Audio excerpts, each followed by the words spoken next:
Tere taas, hea jalgpallisõber.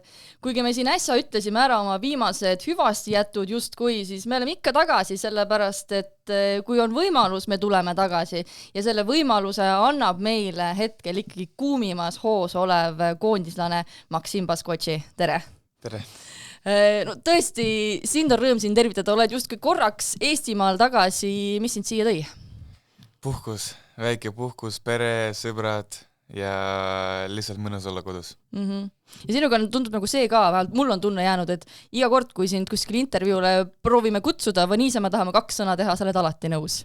Ja kui aeg on, siis kindlasti. Aga miks kas sa kuidagi tunned sellist vastutust või sulle ka nagu meeldib suhelda?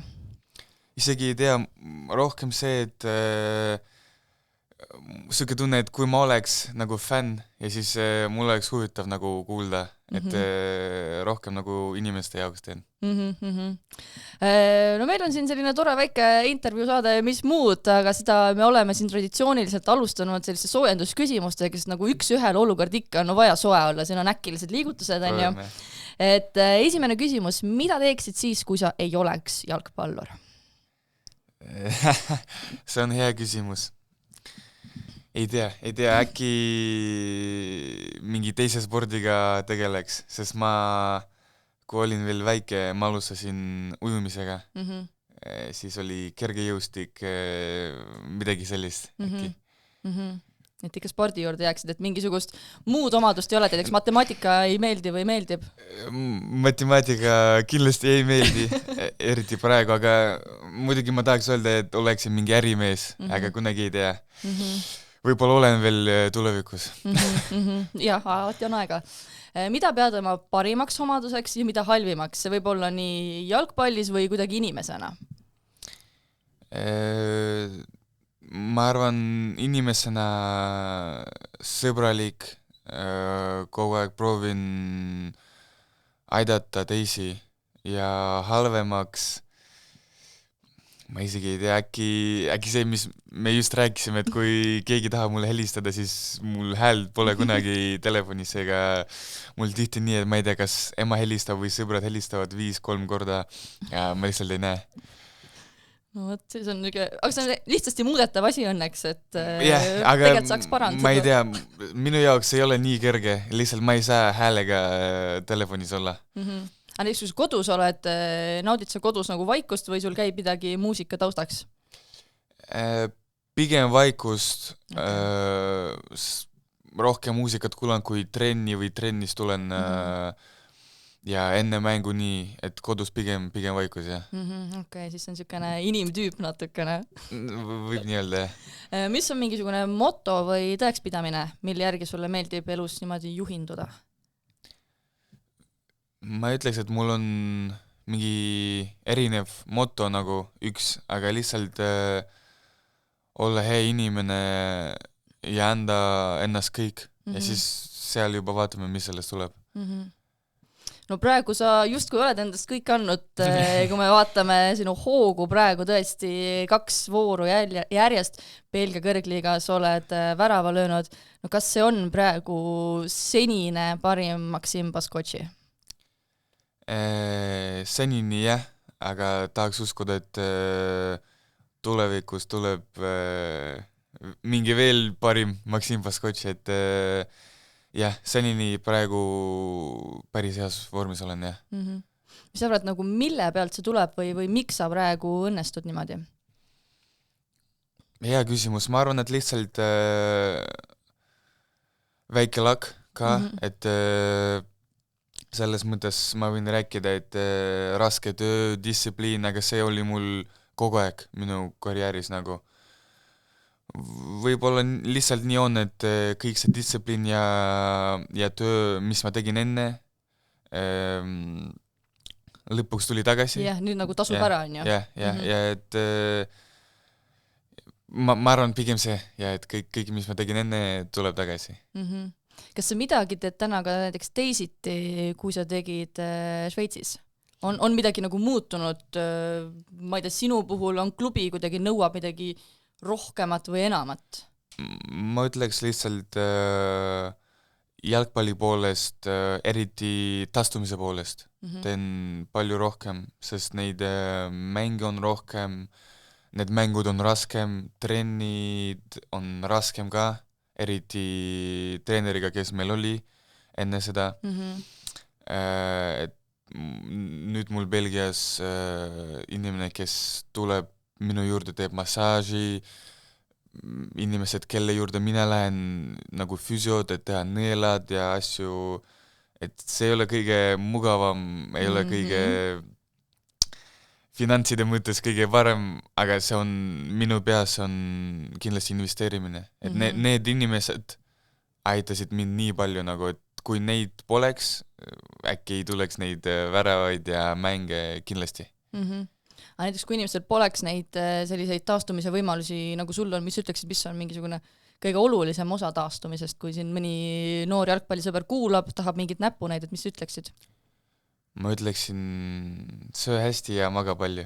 See on kindlasti see on siuke base. Ma arvan, mitte ainult jalgpalli kohta, lihtsalt tervise inimese jaoks.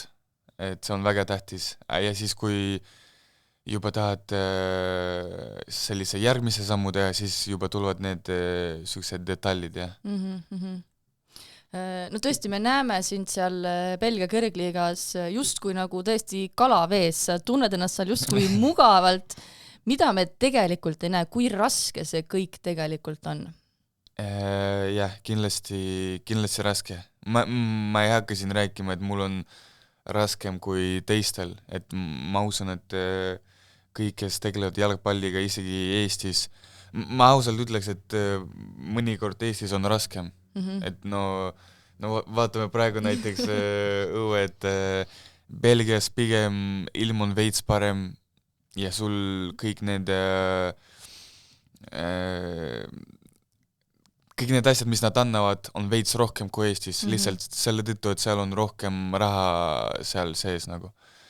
Aga no ei, kindlasti see räägivad niimoodi, see pressure seal on rohkem kui Eestis näiteks ja eriti Gentis nagu meil praegu ei olnud kõige parim olukord tabelis, aga sa ikka pead mängima hästi, treenima ja ma ütleks, jah, süke pressure, aga see aitab, et kui oleks seda, siis oled kogu aeg komfortis ja nii ei saa areneda. Kas sa tunned seda survet siis ka kuidagi, kui tänaval oled või kas tavaelus ka keegi märkab sind ära ja siis tullakse ligi juttu rääkima või on see ainult jääb niimoodi väljakule rohkem? Päris nii ei ole, lihtsalt muidugi mõnikord inimesed tulevad pildi teha midagi või öelda, kas oli hea mäng.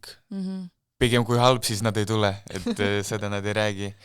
Kui hea mäng, siis tulevad surved. Ausalt mina väga ei tunne, et peale seda, mis meil oli Šveitsis 2 aastat järjest, seal oli päris kõva surve, et Belgias on praegu selles mõttes mõnusam, jah. Huvitav, miks? Lihtsalt, et siis need tulemused praegu on ikkagi piisavalt head, ütleme niimoodi. Seal meil oli nii, et meil oli terve hooaeg, ma räägin nagu pärast 3 mängu, oleme juba nagu viimased või eelviimased ja siis seal pead klimbima üles ja see ei ole kõige parim asi. Aga no praegu kas seda tunneta on ka, et sa pead ennast kuidagi nagu tagasi suruma, et mitte kuidagi nagu ära tõusta või kui raske või kerge on hoida nii-öelda jalgu maa peal? Tahaks uskuda, et mul on jalad maa peal. Ma ei tea, lihtsalt võib-olla kellelgi on raske, mul ei ole raske. Ma lihtsalt, ma ei tea, mul on samad sõbrad, kellega ma ei tea, lasteaias või koolis olin, pere aitab ka kindlasti, ei ole raske minu jaoks. Naudid. No klubis samas tõesti on olnud äsja siukseid raputavaid aegu, kui siis peatreener Ivan Leko täiesti ootamatult põhimõtteliselt minema jalutas. Kuidas sina neid päevi mäletad või kuidas te meeskonnas neid uudiseid kuidagi vastu võtsite? Ja kõige huvitavam see, kuidas me neid uudiseid saime kätte. Oli nii, et meil oli 2 vabu päeva, siis see oli esmaspäev, käisin oma naisega seal Christmas marketil Gendis ja siis tulin koju ja vaatan, tiimikaaslane saatis midagi, siis see oli Club Rouge Instas mingi postitus, et nende treener läks ära. Ja siis ma vaatan, okei. Ja siis ta kirjutab, nagu vaata, mis nad kirjutasid. Ja siis kirjas oli, et see treener läheb ära, tema asendab Ivan Leko. Siis ma mõtlen, et ei midagi nagu, sest seal oli nagu hollandi keeles ja pidin translate ima nagu seal Instagramis. Ma mõtlesin, et äkki midagi valesti läks. Et ei oli kõik õige. Ja siis ma vaatan, et meie ei tea midagi, team manager ei tea midagi. Ja siis pärast saime teada, et kõik klubis, isegi klubi omanik sai teada mingi paar minutit enne seda postituse, et treener helistas talle, et ma lähen ära põhimõtteliselt. Aga kõik teised direktorid, kõik sai teada seal nagu Instagramist. Ja siis oli süke šok. Kas sa, võib-olla raske nüüd mõelda, aga mõtle, kui sinul tuleb ükskord selline hetk, kus sa äkitselt tuleb, siis väga hea võimalus, ütleme niimoodi, ja niimoodi äkitselt minna, et kas see tundub nagu õige või vale või kuidagi oleneb olukorrast? Ma ütleks, et kindlasti lõppkokkuvõttes on vale, et mõnda aja pärast ma rääkisin treeneriga, et ta kirjutas mulle, siis helistas ja ma ütlesin talle nii nagu tundsin, et treener, see minu silmas see oli vale otsus, et läksid ära hooaja käigus, et kui te läksite jaanuaris näiteks, kui on paus, et meil oleks aeg leida treenerid kohe, nagu ei oleks seda paanikat, keegi ei ütleks teile midagi. Ja siis ta vabandas, ta ütles, miks ta seda tegi, et tal põhimõtteliselt ei olnud valikut, et oli süke pakkumine, et kas now või never. Ma ütlesin talle, et kui on nii, ja siis ta ütles, et nad tahtsid ka tulla ja rääkida meiega, neile lihtsalt ei lasta, et klubi oli nii, lihtsalt oli nii šokis, et nad ütlesid, et ei, te rohkem siia ei tule ja kõik. Ja siis kui ma sain need nüansid teada, et nad tahtsid lõpuni mängima, nad tahtsid tulla ja öelda seda meile nagu mehed, siis ma ütlesin, et minu jaoks see ei ole probleem nagu. Jalgpall on nii, et ta peab ka muretsema tema karjääri eest, et see ei ole saladus, et Club Rouge on suurem klubi, mängivad Champions League ja asju. Seega, ja kõik inimesed, kes räägivad, et see oli nagu nii vale, et kunagi ei teeks, ma ei tea, kuidas nad teeksid, kui oleks süke pakkumine.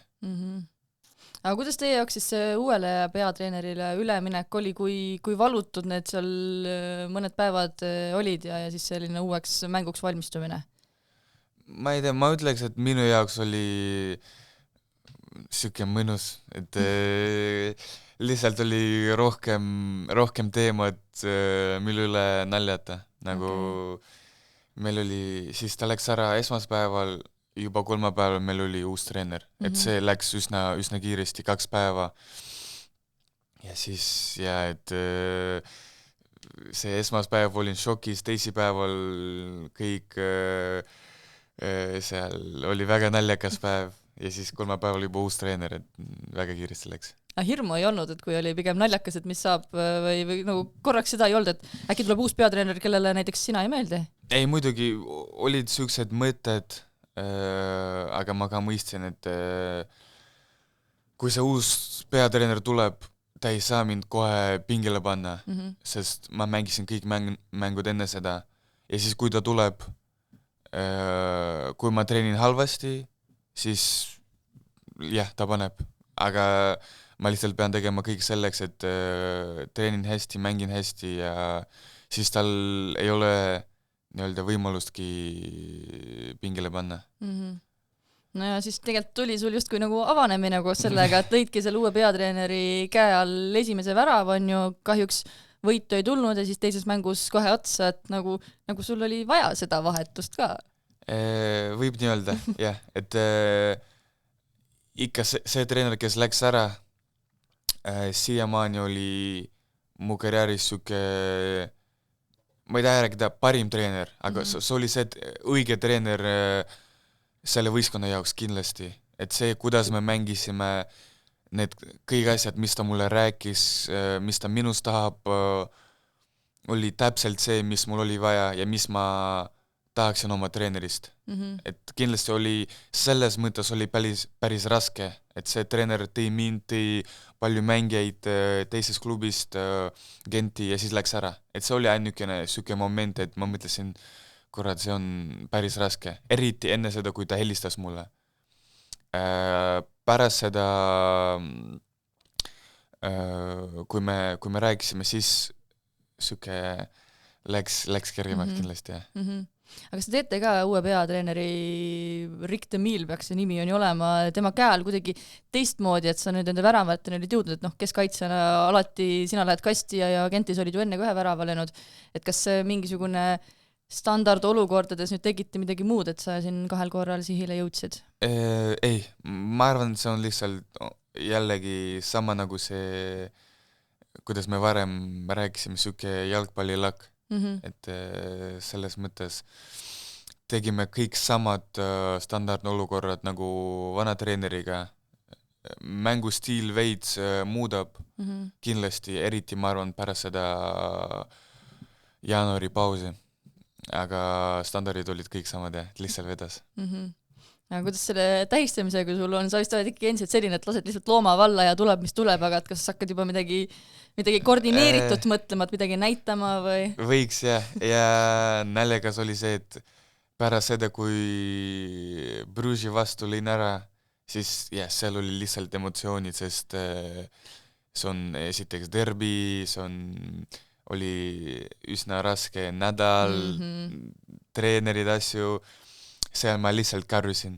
Ja siis pärast seda ma veel mõtlesin, okei, nüüd ma ei usu, et järgmine mäng ma löön jälle, mul on praegu aega mõelda, mis ma teen, kuidas ma teen. Ja siis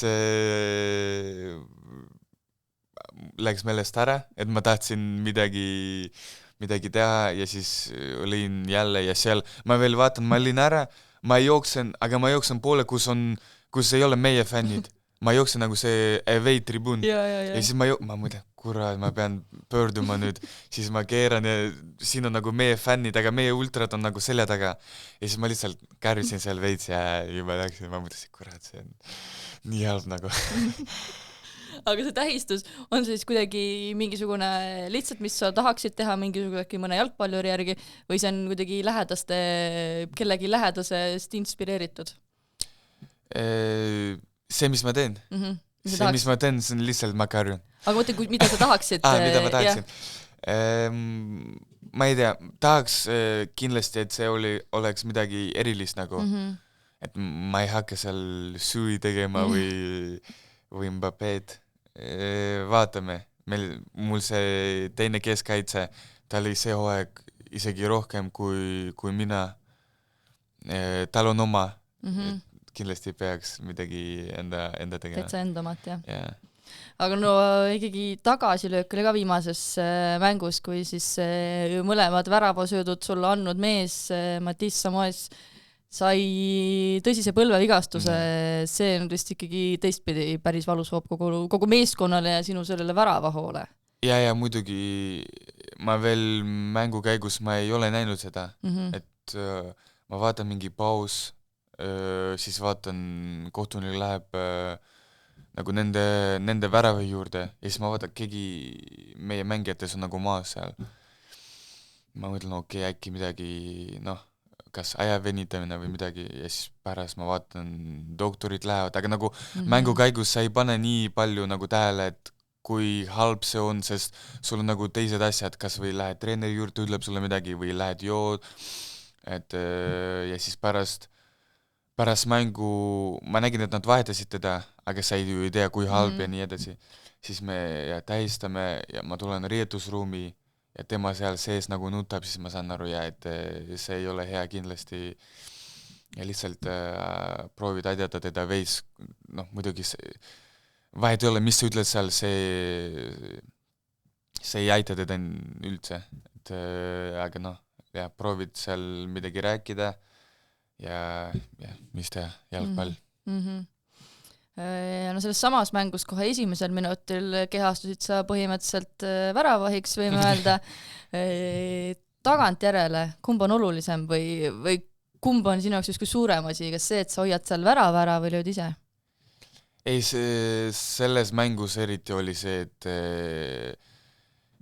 nad ei löönud, sest meil oli, see oli nallikas, me alustame enne mängu, treener räägib, meie seal mängijad räägime, davai, täna taga 0 asju ja siis mäng algab ja see ei olnud isegi esimene minut, see oli mingi 50 sekundit oli käinud ja siis ma vaatan see sööd ja vaatad, värav on täiesti üksi seal ja ma lihtsalt jooksen sinna ja seal, see on nagu Teslas, et sa ei mõtle, mis sa teed, lihtsalt sa oled seal, pall tuleb, sa kuidagi instinktidega lööd ära, et momendis sa ei saa aru nagu.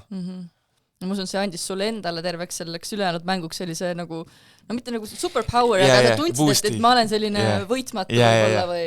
See lihtsalt aitab, et jalgpallis nagu see on ülitähtis see, kuidas sa mängu alustad ja see oligi see algus, mis mul oli vaja. Natuke siin, kui oli see viimane mäng nüüd ära, me siin toimetuse keskis naersime, et see aasta parima jalgpalluri valimine nagu sinu jaoks tuli valel ajal, et praegu sa oled oma aktsiaid nii kõvasti tõstnud, et võib-olla oleksid ise võinud selle esimese koha endale napsata. Võib-olla, ei tea. Ma väga loodan, et sest muidu, kui me nii vaatame, need kõik värad, mis ma just lõin, nad selles aastas nad ei loe, järgmises aastas nad ei jõua juba. Me peame midagi tegema sellega. Ma ei tea, kas või mingi paneme need väravad sinna või teeme uus loosing. Ma arvan, saame rääkida sellest. Aga kuidas tundub, muidu see teine koht, said seal 121 punkti, umbes 90 punkti oli seal Heinaga vahe. Kas see on selline aus tulemus, kui sa nüüd ratsionaalselt proovid hinnata või kuidas see tulemus tundub? Ei, muidugi see, isegi kui ma oleksin 3. või midagi, see efekt, et mõned inimesed valimised mind nagu esimene, see tähendab väga palju ja mis saab teha, kui meil Eestis Karlo on, siis väga raske midagi siin võita, ta on muidugi top mängija, top inimene, mis on väga tähtis ja ma ütleks, see kindlasti kaotada ei ole hea, aga kui Karla võidab, ma räägin fair play, nagu ta on top mees, top mängija ja talle ma ei karda kaotada nagu. Aga no siuke väike sekundiks kurb olid, kui tulemustest teada said? Muidugi et ma ei hakka siin rääkima, et muidugi ma kohe kirjutasin talle, et ma olen väga õnnulik tema üle, aga ei kindlasti, ma ütleks, et kui sa oled profsportlane ja kui sa saavutad teise koha isegi ja sa ei ole nagu veits kurb, veits süke, et midagi on vale. Muidugi ma tahan kogu aeg olla esimene ja äkki järgmine aasta. On see selline eesmärk ka, mille nimel nagu eraldi tööd sa selle nimel kindlasti ei tee, aga oled sa kuidagi varem ka mõelnud, et seda auhinda ma tahaks võita? Jah, kindlasti ja eriti see aasta oli selline, et muidugi ma võin tahta, aga see ei tähenda, et ma saavutan selle, aga see aasta oli nii, et ma tundsin, et see võiks olla see aasta nagu, sest Šveitsis meil ei olnud kõige parim hooaeg, aga ma mängisin kõik seal mängud, väravad, koondises esimene värav, koondisega päris head mängud, eriti see Norra mäng, uus klubi,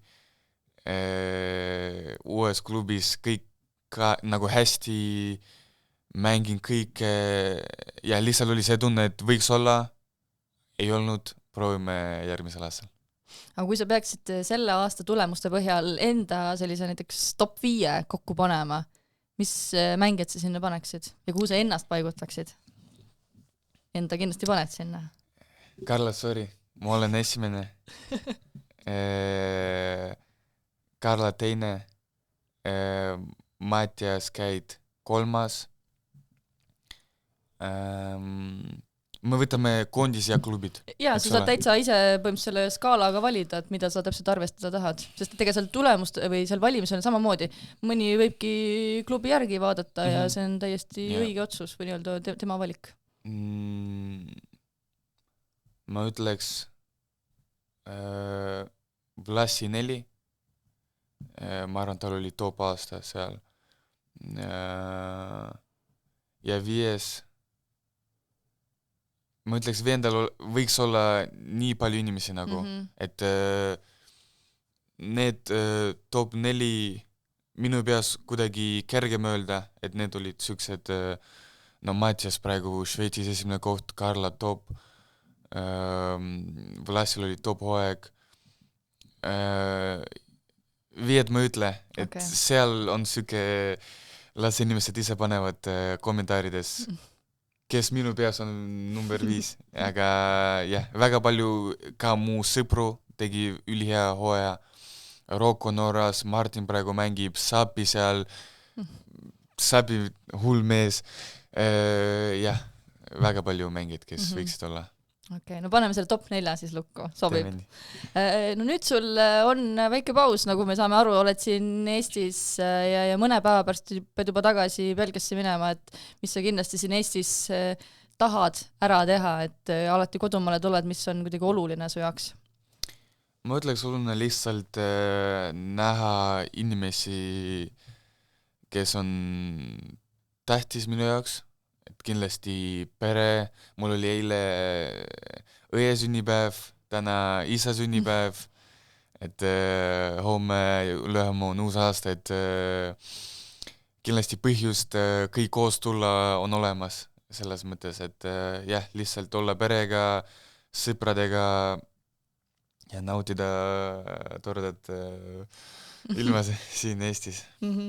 Aga seda mingit sahinaid juba kuskilt, mis seal, kui Twitterisse sisse lõi ja Maksim Baskotši, siis seal ikka kiidetakse sind ka kohati taevani, mõni ütleb, et peaksid juba ka klubi hakkama vahetama, et seda hirmu ei ole või on midagi kuulda, et juba keegi tahaks sind endale?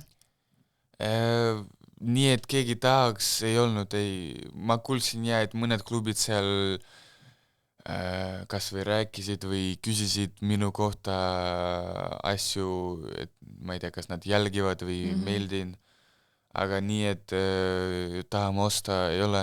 Ja meil seal Belgias oli nii kaua sellega, et korteriga kõik korda saada, korterid leida ja asju ja ma arvan, kui ma naisele ütlen, et praegu talvel me lähme kuskile veel, ta tapab mind. Okei, loodame, et sa siis kuhugi minema ei hakka. Aga ma arvan, et sulle endale vist ka pigem tahaksid selle hooajaga nagu lõpuni mängida, kindlalt mängida, et uus klubi kunagi ei tea, võib-olla midagi, võib-olla treenerile sa äkitselt hoopis ei meeldi, et selles mõttes see keskkond, kus sa oled, vist on ikkagi just kui parim võimalik praegu. Jah, ja ma ütleks, et see aasta, kui ma saaks mängida lõpuni nii, nagu ma alustasin, see oleks ideaalne nagu samm tool suvel. Ja siis kindlasti ka suvel on nagu rohkem võimalusi ja kergem leida midagi kui talvel. Seega ma arvan, see oleks ka nagu targem selles mõttes, jalgpalli mõttes, jah. Et no su elu mõttes ka, kui tüdruk muidu ära tapab. Ja ütleks ka, et lihtsalt minu enda jaoks kindlasti 6 kuud head jalgpalli on hea, aga kui sa teed nagu terve hooaja, see on juba nagu midagi erilist. See on nagu siuke consistency, mis on ülitähtis. Ja kui sa oled 23, ma varsti olen 23 ja sul on terve hooaeg Belgias heal tasemel, ma arvan, see on väga hea. mis selleks hooaja teiseks pooleks eesmärgiks seada, noh kindlasti ongi selline tõesti stabiilne mängimine, kindlasti mõni värav lisada, et on midagi veel, mis sa kuidagi sihiks tahaksid seada? Isiklikus mõttes jah, lihtsalt see stabiilsus, see kindlasti mängida hästi ja võistkonna kohta ma ütleks, et praegu tabelis me ei ole seal, kus me peame olema ja see on kindlasti meie eesmärk. Seal Belgias on see Champions Playoffs või mis selle nimi, et see on top 6 või top 5 võistkonda seal, et kindlasti me peame olema seal, aga see aasta ma ütleks, et see konkurents on nagu väga kõrge seal, et seal on nii palju võistkonda, kes võiksid olla ja jah, lõppkokkuvõttes seal on ainult 6 või 5 võistkonda, kes jõuavad. Seega jaanuarist peame head tööd tegema ja ka meil on karikas, meil tuleb kohe seal Anderlehti vastu väga raske mäng, sest mängime võõrsil, see on süke, minu jaoks on kõiges ebameeldiv mäng, neil on, nemad kodus on teissugused, võõrsil nad ei ole, jah, nagu nende jaoks võõrsil nad ei ole nii head, kodus nad on ülihead, seega väga tähtsad mängu tulevad. No hoiame teile kõvasti siis pöialt, mis veel muud teha. Maksim, viimane selline hea selline soe küsimus. Mida sa soovid Eesti jalgpallile uueks aastaks? Kõige parimad. Kindlasti tahaks, et veel rohkem meie mängijad läksid välismaale ja tegid seal hästi, et kõik, kes tegelevad jalgpalliga ja lihtsalt inimesed oleksid terved, neil oleks kõik hästi ja jah, ma arvan, see on kõige tähtsam, et kui sa oled terve ja annad ennast kõik, siis jalgpallis kindlasti kõik juhtub ja elus on sama, ma arvan, distsipliin, raske töö ja kõik tuleb. Aitäh sulle! Suur aitäh! Aitäh teile ka seda 3. episoodi meiega olemast. No nüüd saame küll öelda, et kes siin järgmisel aastal laua taga istub, me veel täpselt ei tea. Seniks aga kõike head!